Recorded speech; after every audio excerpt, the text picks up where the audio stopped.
दोस्तों, एक 21 साल का लड़का जो कि इंडिया से दूर दुबई जाता है काम के सिलसिले में और एक होटल में वह काम करने लगता है।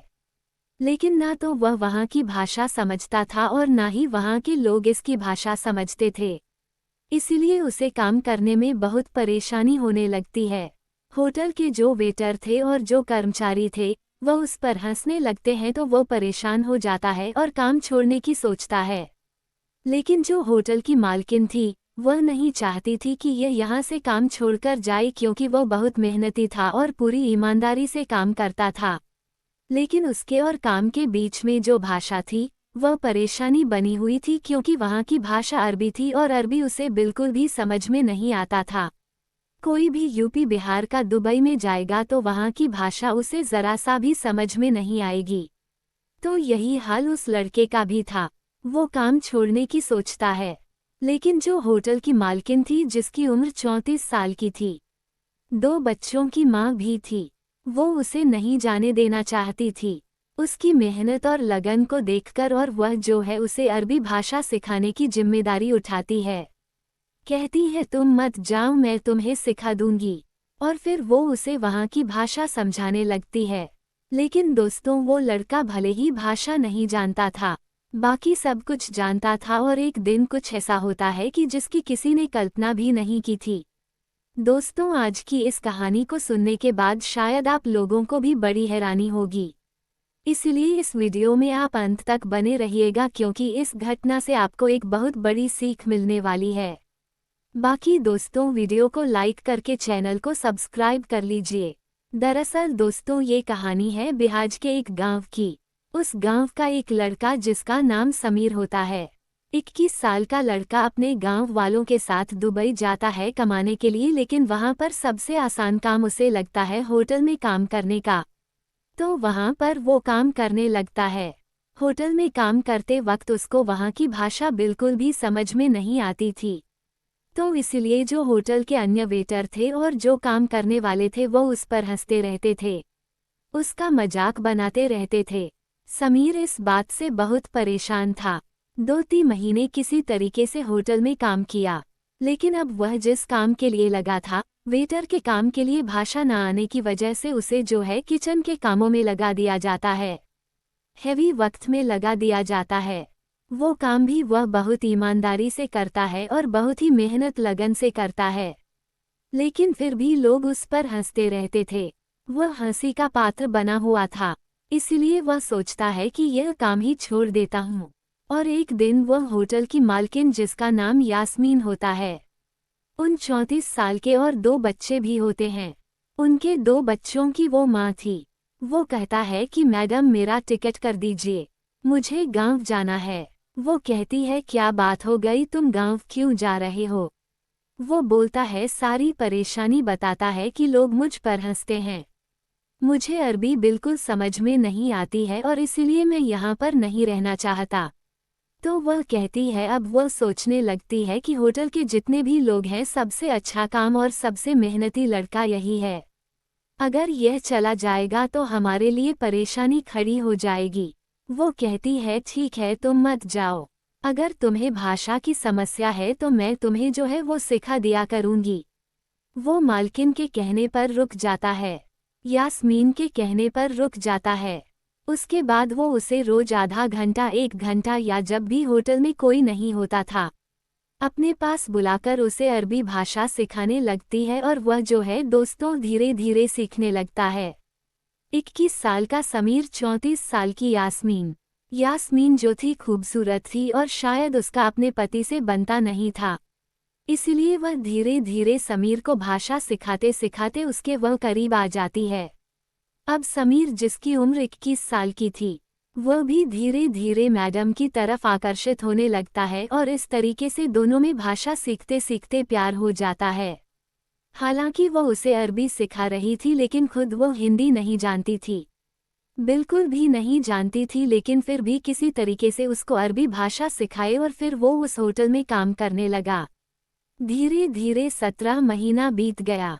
समीर और यास्मीन दोनों एक दूसरे को जानने लगे, समझने लगे और एक दूसरे से आंखें जब चार हो गई तो ये बात किसी से छिपी नहीं। यहाँ तक कि यास्मीन के पति से भी नहीं छिपी। यास्मीन का पति होटल पर कम ही रहता था, उसका और भी कोई कारोबार था। जब उसे पता चला कि उसकी पत्नी होटल के एक वेटर और कर्मचारी के साथ इश्क लड़ा रही है तो वह नाराज हो गया। वो अपनी पत्नी से इस बारे में सवाल जवाब करने लगा। उसकी पत्नी ने कहा कि मेरी जिंदगी है, मैं जैसे मर्जी जीऊंगी। जब समीर से इस मामले में सवाल जवाब किया तो वह डर गया। बोला कि नहीं, ऐसा कुछ भी नहीं है। लेकिन अब जो यास्मीन थी अपने पति को जवाब दे चुकी थी, तो उसका पति उसे होटल जाने से मना कर देता है। लेकिन यास्मीन मानती नहीं है और वही होटल का काम जानती थी। पति तो इतना जानता नहीं था तो उसके बिना वो काम भी नहीं चलता, इसलिए मजबूरन उसे वो होटल भेजना पड़ता है। वो होटल में आती, अपना काम देखती और सारे कर्मचारियों को देखती, होटल मैनेजमेंट संभालती और उसके बाद रात को वह अपने घर चली जाती। लेकिन जब यास्मीन और उसके पति में झगड़ा काफी बढ़ गया तो फिर वह घर पर भी नहीं जाने लगी। वो कहीं अलग कमरा लेकर रहने लगी और अब उसका और समीर का मिलना जुलना जो है वो आसान हो गया। उसका पति और नाराज हो गया और उसके बाद एक दिन उसने समीर को वहां से काम से निकाल दिया। समीर को बोला कि तुम अपने घर चले जाओ। उसे डराया धमकाया गया। समीर क्या करता, मरने तो आया नहीं था। वो वहां से निकल लिया और आ गया इंडिया, अपने गांव। जब अपने गांव आ गया, हालांकि दोनों की फ़ोन पर बातचीत होती रही, तो यास्मीन से बोला ठीक है मैं इंडिया जा रहा हूं और तुम जो है बाद में चली आना। यास्मीन भी कुछ दिन रही, लेकिन अब समीर के बिना उसका मन लगता नहीं था, तो वह होटल को छोड़कर और अपने 2 बच्चों को अपने पति के पास छोड़कर इंडिया चली आई। इंडिया जब आ गई तो समीर ने उसे अपने घर लाने के बजाय एक होटल में रुकने को कहा और बोला मैं 4 दिन में आऊंगा। अब यास्मीन उसका वहां पर इंतजार करने लगी। समीर यह सोचने लगा कि पता नहीं मेरे घर वाले क्या सोचेंगे, घर वालों को मैं क्या बताऊं कि ऐसे ऐसे कोई आया है। वो डर गया। अभी मात्र उसकी उम्र 21 साल की थी, तो इसलिए वही यास्मीन के पास गया भी नहीं, घर वालों को बताया भी नहीं, और वो जो है इधर उधर भागने की फिराक में लगने लगा कि कहीं मैं यहाँ से भाग जाऊं। लेकिन जब 4 दिन बीते और यास्मीन उसको जब दोबारा फ़ोन करने लगी तो कोई फ़ोन पर वह जवाब ही नहीं देता था। उसने फ़ोन ही नहीं उठाता था, तो वह थक हार कर वहाँ से निकलती है और फिर उसके घर आ जाती है। जैसे ही घर आती है तो अब हिंदी तो वह समझती नहीं थी और ना ही उसकी भाषा कोई समझता था। उसके सास ससुर से वह बोलने लगती है, बताने लगती है, तो धीरे धीरे मामला समझ में आ जाता है कि प्यार का मामला है। तो जो समीर के घर के लोग थे, उसके माता पिता थे, उसने सोचा कि शायद इसने कोई काला जादू कर रखा है मेरे बेटे पर, पता नहीं कहाँ से आ गई है, कैसे ये बोल रही है, इसकी भाषा ही डरावनी लग रही है। तो वह लोग उसे जो है एक सीधा करने से इनकार कर दिए। लेकिन जब उन लोगों को पता चला, क्योंकि वह इंग्लिश जानती थी, फिर उसने जब इंग्लिश में बताया, किसी ने समझाया कि यह उसी होटल की मालकिन है जिस होटल में समीर काम करता था और इन दोनों का जो है प्रेम संबंध है और यह जो है उससे मिलने के लिए आए हैं। समीर ने खुद इसको यहाँ पर बुलाया है। तब फिर जाकर लोगों को मामला समझ में आया और जब उन्हें लगा कि होटल की मालकिन है, पढ़ी लिखी है, तो उन्होंने उसे एक्सेप्ट कर लिया, ये जानते हुए भी इसके 2 बच्चे हैं। और समीर को भी उन्होंने बोला कि ठीक है, जो तुमने कर लिया कर लिया, अब तुम्हारी मर्जी, जो है इसे रख सकते हो। परिवार की तरफ से ग्रीन सिग्नल मिल गया है। लेकिन अभी समीर को समझ में नहीं आ रहा वो करे तो क्या करें। फिर अगली सुबह समीर बिना किसी को बताए घर से भाग जाता है। यास्मीन करीब 5 दिन उसके घर पर रहकर समीर का इंतजार करती है, मगर समीर नहीं आता। इधर उधर उसके घर वाले बहुत ढूंढते हैं, मगर समीर का कुछ पता नहीं चलता है।